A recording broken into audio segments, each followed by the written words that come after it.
আজকে না আমাদের বাড়িতে স্পেশাল দুটো গেস্ট এসেছিল। কারা জানো? দুটো ছোট ছোট বাচ্চা। ওরা এসে বাড়িটা একদম হাসিতে ভরিয়ে দিয়েছিল। ডোডো আর মোহর। ডোডো আর মোহর এসেছিল। ওরা আসার পর থেকেই পুরো বাড়িটা একদম অন্য রকম এনার্জি হয়ে গেছিলো।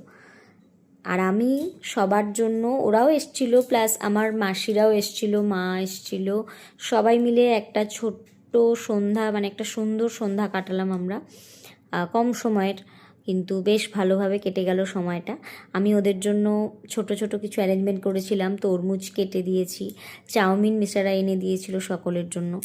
আর বাচ্চাদের খুশি দেখলে মনটাই ভালো হয়ে যায় অনেস্টলি। সবাই মিলে এত মজা করে খেয়েছি। ডোডো তো চাউমিন খেতে খেতে একদম বিজি হয়ে গেছিল। তারপর মামি বিরিয়ানি এনেছিল।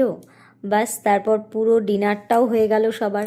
মিষ্টি ছিল, দই ছিল, সমস্ত মিলিয়ে সবাই অল্প অল্প করে একদম সুন্দরভাবে আমাদের খাওয়া দাওয়া হয়েছে। এরকম ছোট ছোট ফ্যামিলি মুমেন্টগুলোই আসলে মন ভালো করে দেয়, তাই না? কোনো স্পেশাল প্ল্যান লাগে না, শুধু নিজেদের মানুষগুলো পাশে থাকলেই হয়। আজকের দিনটা খুব সিম্পল ছিল, আজকে সন্ধেটা খুব সিম্পল ছিল, কিন্তু খুব স্পেশাল হয়ে গেল। আরও এরকম ফ্যামিলি ব্লগ দেখতে হলে সাবস্ক্রাইব করতে ভুলবে না।